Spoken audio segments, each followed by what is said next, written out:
In this tutorial, I'll show you how to create responsive table components with cell variants in Figma.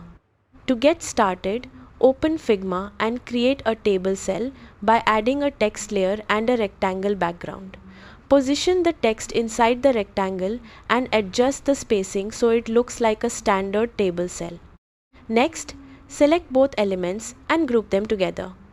With the group selected, create a component so the cell can be reused throughout your design.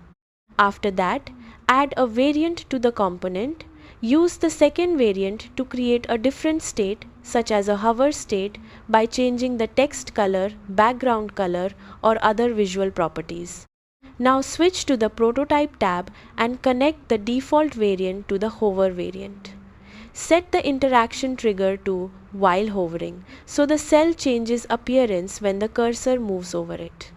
Then add a reverse interaction to return the cell to its original state when the cursor leaves. Once your component is ready, drag it from the Assets panel into a frame and duplicate it to build a complete table layout.